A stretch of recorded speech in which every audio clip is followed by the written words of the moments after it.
Right. What's going on, everyone? It's John back again. And look who I've got with me. I've got Rose from the Everton Rose YouTube channel. How are you, Rose? You okay? Yeah, I'm good, thank you. How are you? I'm all right. You keeping okay? Yeah, I'm okay. Thank you for having me on.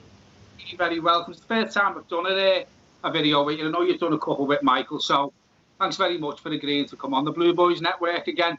Before we start, just before I come on, there was some news that broke from quite a reputable source that the deal for Gabriel Magalhaes is done for €25 million. Everything's agreed. And there's also, in the same breaking news, there was also a thing about Allan. There's a £25 million offer on the table. And he is siding with that he wants to join Everton. What's your take on both of them players? I think we definitely need somebody like Allan in midfield.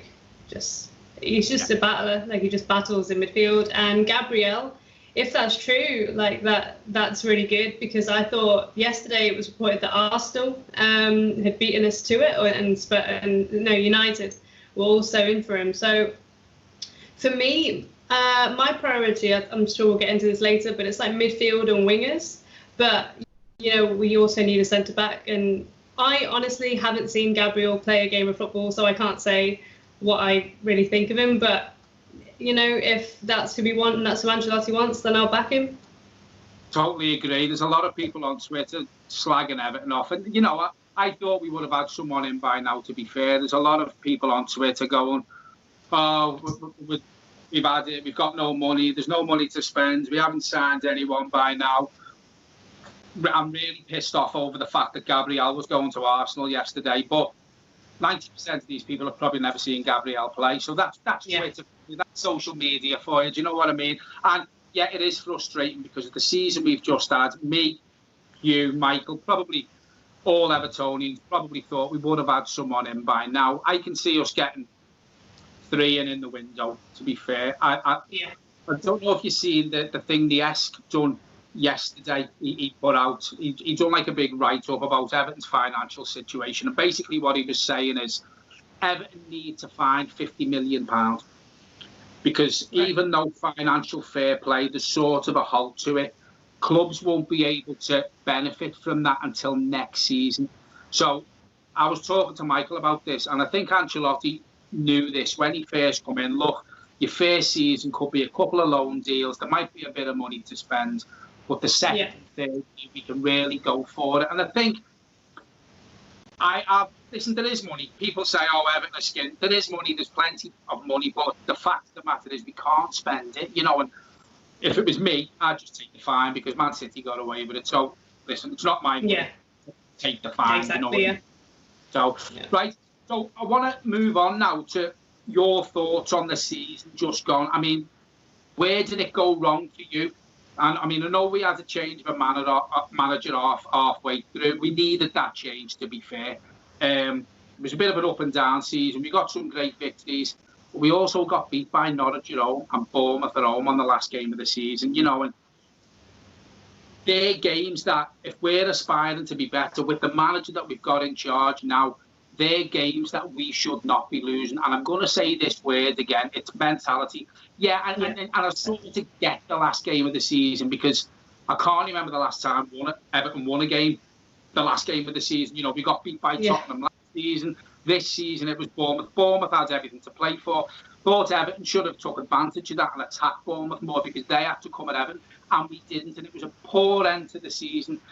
In your opinion, from the first whistle of the season to the last, what's gone wrong for you? Because I think this was the first time Everton have finished lower or 12th or they haven't been higher.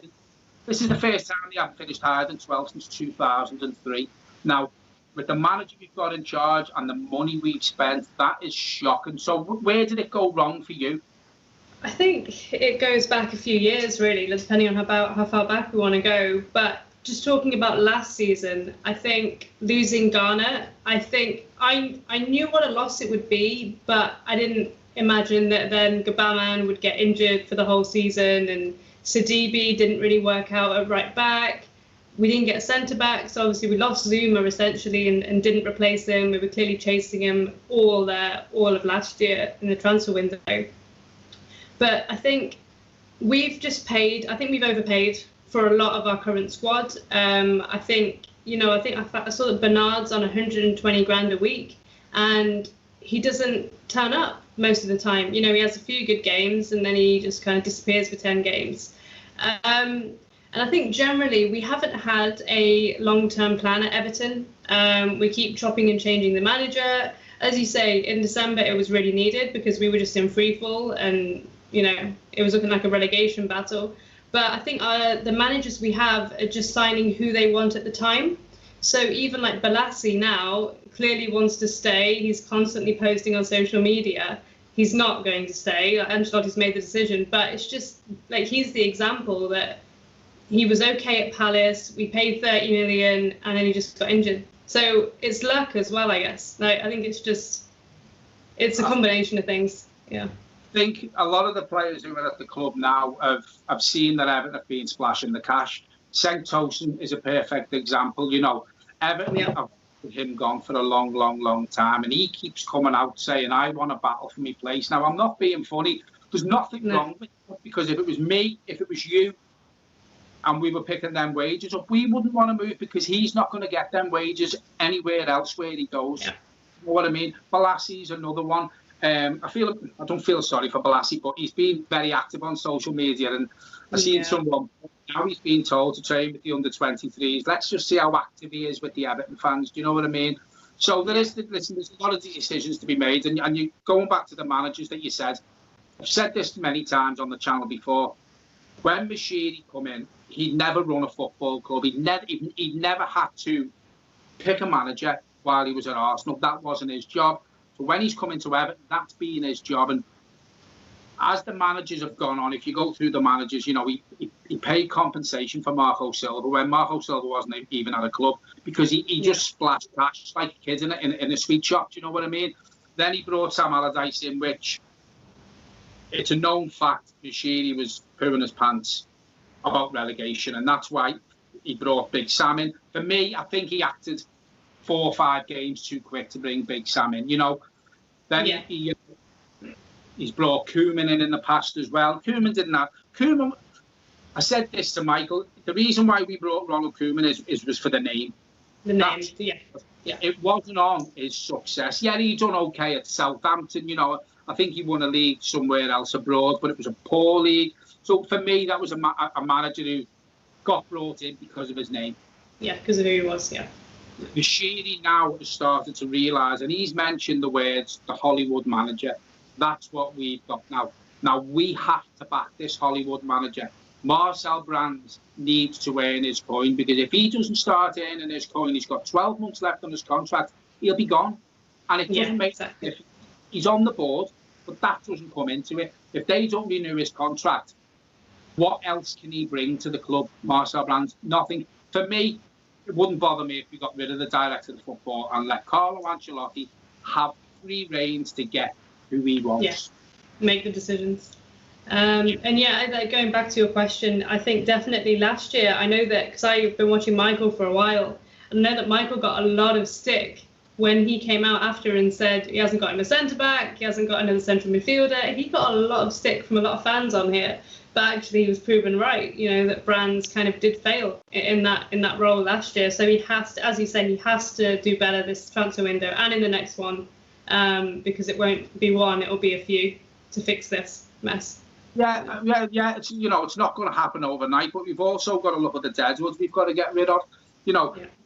Realistically, we could come to the point where we sell Gylfi Sigurdsson £5 million just to get him off the wage bill.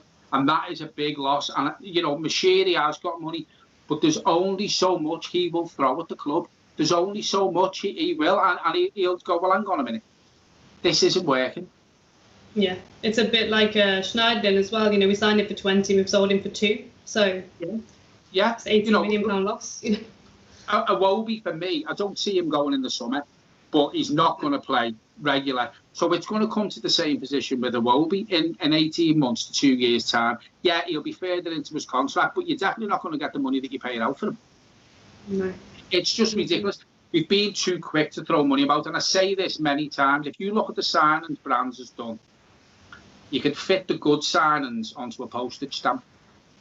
Yeah. But for the poor signings, you need an A4 piece of paper. Branthwaite's being a fantastic find. You know, apart from that, none of them really stand out.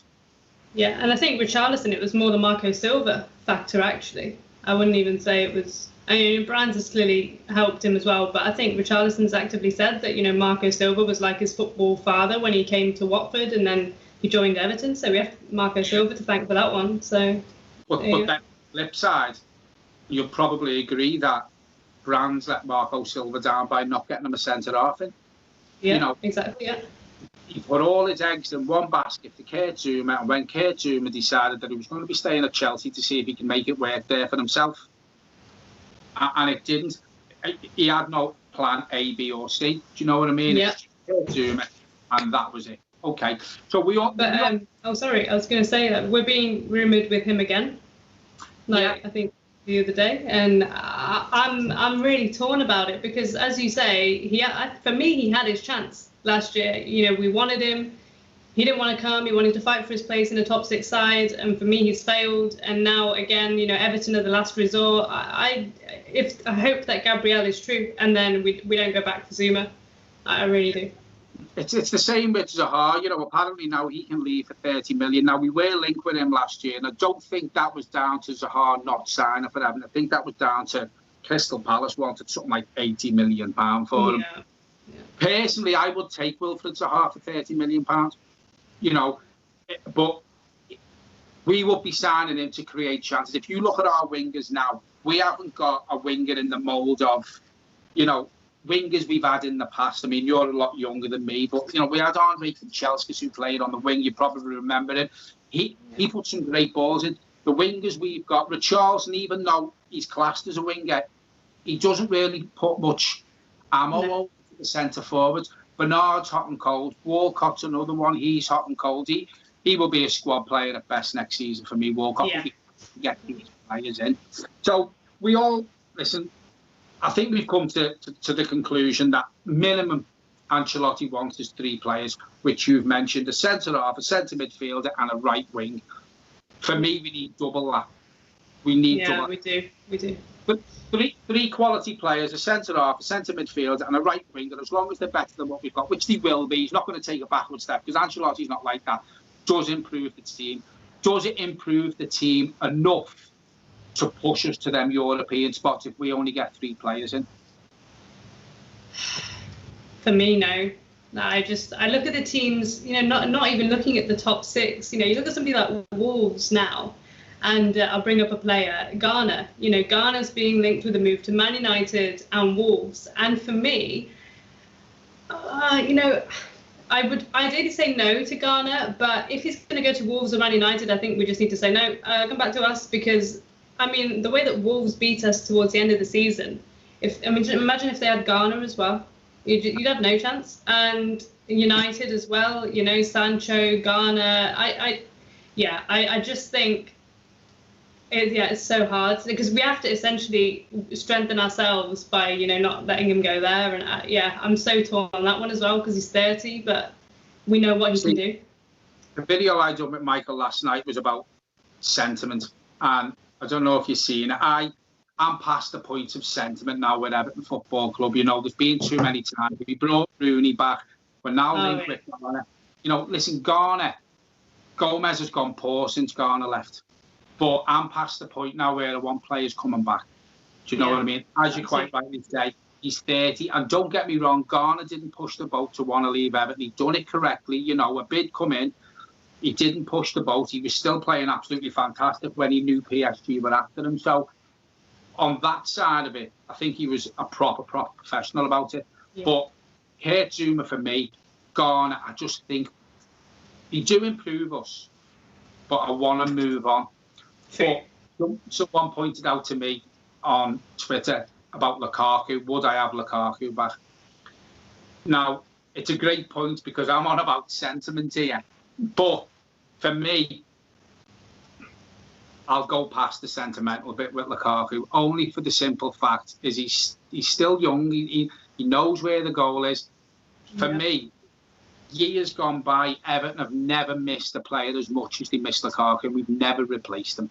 Do you know what I mean? Yeah, so exactly. Yeah. So sentiment out the window on Lukaku, but when it comes to Ghana guy, when it comes to Kurt Zouma had his chance. He chose to stay at Chelsea, you know. So for me, Ghana, Zouma, no. Yeah, so that's the thing. Yeah, no, go on. Go on. Oh, yeah, but that's the thing, isn't it? I want us to find the next Ghana. So people are saying they'll sign Ghana back, but it's like, well, surely there's a 5 years younger one, a 25-year-old who can do that role that we shouldn't know about, we don't know about, and that's Brands, that's his scouts. They should be finding him. So there's that as well. And I think if we got like I say, a 5-year younger Ghana and Allan, I'd be happy with that, because then you've got a longer term plan, and then somebody who we know can do it now for the next few years, for the next couple of years.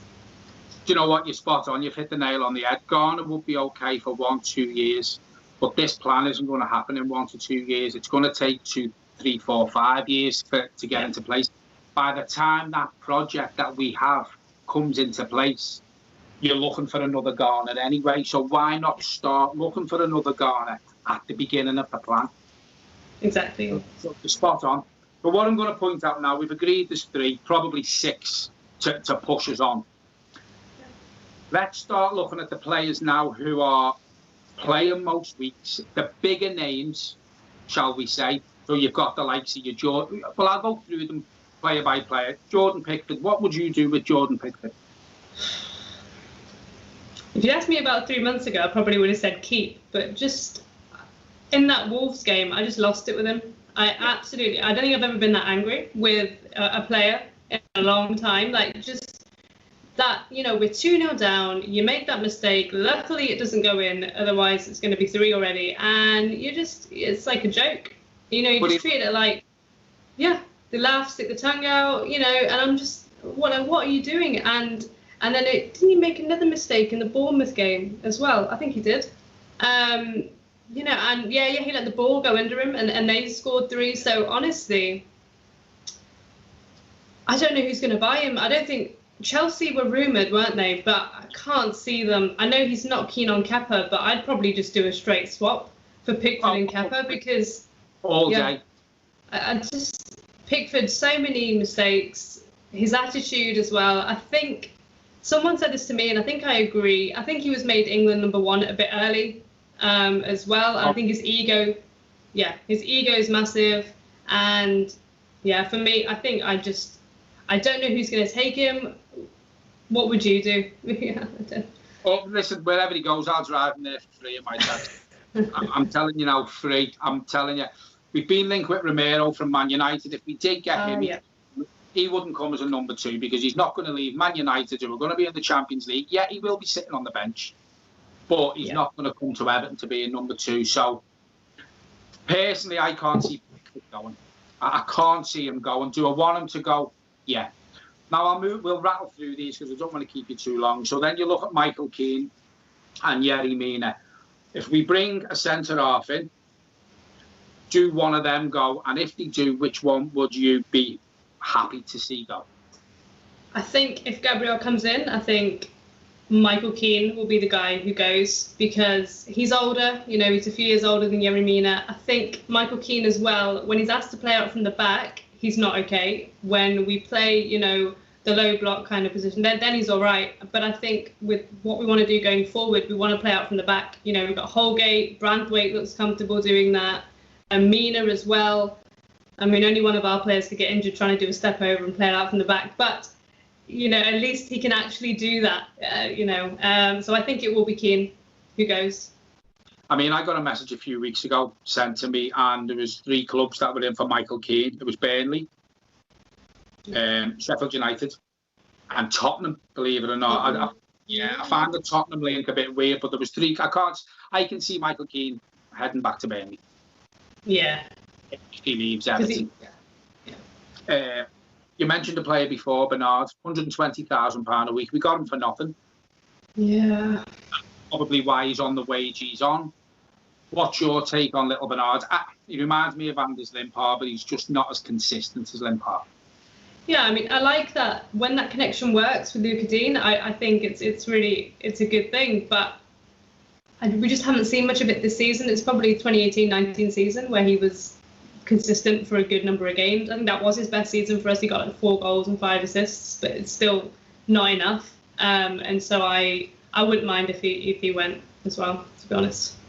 One more player I'll mention to you, Theo Walcott. And again, this is why we need that right winger, because we've mentioned our 2 wingers there. We've mentioned Bernard, and now we're on to Walcott. They're not consistent enough. And if we want to move on to that next level, one, especially Bernard, has to be more consistent.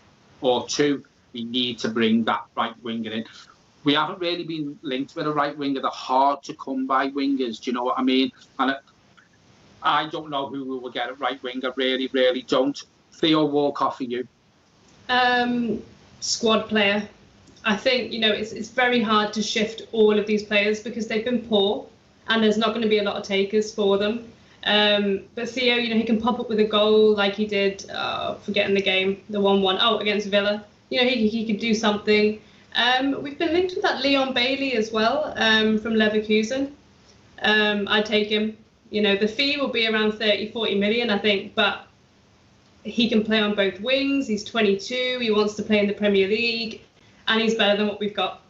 So the thing what you'll find with Leon Bailey though, Rose, I think if he is up for grabs, there'll be a lot of clubs in for him. Yeah. Tottenham already are in for him as well. There'll be Champions League clubs in for him. I'm just going to mention Moise Kean to you. My take on Moise Kean is something doesn't fit with him. I don't know what it is. We have only really been playing with either a Charleston, Dominic Calvert-Lewin up front, or we've been playing with one striker when realistically we could have played 2, because that's the formation Ancelotti does like to play. He's not impressing in training, that's pretty obvious. Otherwise, he would be getting picked. I don't know whether the training's too fast for him, because, listen, I'm being funny, the Premier League's the fastest league in the world, so it's a bit different to Italy. But also the training will be different as well from Italy. He's not pulling up any trees in training. It's pretty obvious. Listen, I got you on as a guest, and I've done more talking here. What's your take on Moise Kean? Does he stay? Do you give him more time? Are you like me? Something's missing. He's not going to do it. Yeah, I mean, I was really excited when we signed him from Juventus. I thought, that's, a proper name. I guess it was a kind of marquee signing last year. I think he needs more time. I think I definitely would give him more game time. As you say, it is a worry that now 3 managers, even Duncan Ferguson is an interim. What happened there at Old Trafford, he's not. There probably is something missing, but as you say, it's just another player that if we decide, okay, he has to move on, then we're just going to lose money. And I think he needs more than the 10-minute cameos he's getting when we're 2-0 down. And we need a midfield as well. I think, Calvert-Lewin and Richarlison have done relatively really well with the midfield that they've had playing with them, and so I'd like to see him with a proper midfield and some good wingers who can get crosses in, like you say, a bit earlier. I think Moise Kean's the sort of player who looks for the through ball. Yeah. So we can run behind the defenders and get onto it. We don't have the midfield. It's okay. We've got he's been poor since the leg break. In my opinion, he wasn't playing that well before he got injured. He was having a bit of a rough time then. But for me, I am unsure about Moise Kean. Is it too early for them to go? Possibly, yeah. Let's see what midfielders we bring in. Better quality midfielders who can play that through ball for him to run on. And let's see where we go from there. Yeah. 2 more questions for you. Your most improved player this season? Or the season just? I think it has to be Holgate. I think I wasn't sure about Holgate. When he went out to West Brom, I thought he'll probably go there permanently. He won't get in. For me, Mason Holgate. He just looks so assured. And now I feel like if we could get a Gabriel next to him, that's kind of the thing for Zuma as well, because he was out on loan when it was Zuma and Kean that made the partnership, wasn't it? And Zuma and Holgate could be a good thing, but I think Gabriel's the more likely one. And for me, Mason Holgate, he looks like he could be captain in a season or 2. And there was that interest from City as well, wasn't there? So I'm kind of glad they got Nathan Ake instead of like pursuing Holgate, because they could have done. 41 million. I know, for a relegated centre back. I know. But you've also got Branthwaite, who's coming to the fold as well. Yeah, exactly. Yeah. If we bring a centre half in, that gives us Mina, Michael Keane, Branthwaite, Mason Holgate, and the new centre half. That gives us 5. So you have to lose one. Yeah, we agreed before it'll probably be Michael Keane. And my last question to you, looking ahead to next season, if we have a decent transfer window, in your opinion, where have Everton got to be aiming to finish next season? And can we challenge for a League Cup or an FA Cup? Because with the League Cup now, looks like a lot of teams are going to be dropping out of that because of European commitments and stuff like that. So where are you looking for Everton to finish next season? Where do you think they should be challenging for with a full pre-season, with a full season under Ancelotti? So we have to be top 8, like bare minimum top 8. You know, as an Everton fan, you're always hoping top 6. But realistically, if we can get, as you say, 3-4 players in, top 8, and the cup run for me as well, and either FA Cup, League Cup, I honestly don't care. I want to win something, but it just depends on recruitment, because I think the mentality, and you said it right at the start, the mentality of the players whenever we get to a semi or a quarter final, we just look shot. Like, our confidence just looks shot. And I think essentially we have to bring in players who want to work hard, they give 100%, and they just have to work as a team. My expectations for the next season are not very high yet. Let's see who we bring in, because we've been saying every year we want a good cup run and all of this, but it's just about mentality, and I think we just tend to fold, and it needs to change. Hopefully with Ancelotti being positive, we can go on a good cup run and see something, see us win something. It's been far too long. It's mentality, and we're not going to get rid of a lot of the players with the poor mentality overnight. It's not going to happen in one window. So the players who are still going to be at the club for the foreseeable future, it's the mentality with them that has to change. And for me, Ancelotti will do that, because he won't take no mess. Right. Yeah. Finally, question for you now. What's the plans for your channel going forward? So I will continue to do like the match reviews once the season starts. I'm actually doing like a video a day at 4 p.m. I do like a very quick live stream, because I just couldn't keep up with all the players who've been linked. I think we've been linked to about 100 players, and I just thought I can't do a video a week, because it's going to be like 2 hours long. So yeah, I do a short video every day during the transfer window. And then I'm back to work in September, so probably a bit less content then. But yeah, I'm excited to see who we can bring in, and for the season ahead. Yeah, you're doing a really, really good job with your channel. Your subscribers are going up. You're getting a video out every day, which is not easy. You know how hard it is to get a video out every day. Lucky enough, there's me and Michael. It's harder on your own. That's why I come on board with Michael. Your channel's flying, so well done with that. Listen, folks, I'm going to leave it there. Go and give Rose Everton on YouTube. Subscribe to her channel. Keep watching their videos, and let's get it as big as as big as you can. Basically, our channel, the subs are going up every day. The views are flying. The watch-alongs are really just, to be fair. You guys are doing amazingly. So yeah, keep it up. Yeah, thanks, Rose. Well, listen, it's been a pleasure having you on, and hopefully we will get you back on again soon. Yeah, definitely. Thanks. Cheers, folks. I look at people and I wonder all day, who are you and you are not the one in your way. And then I think about myself and I stay. I'm a pretty boss, look on my shit bright ways. I'm a free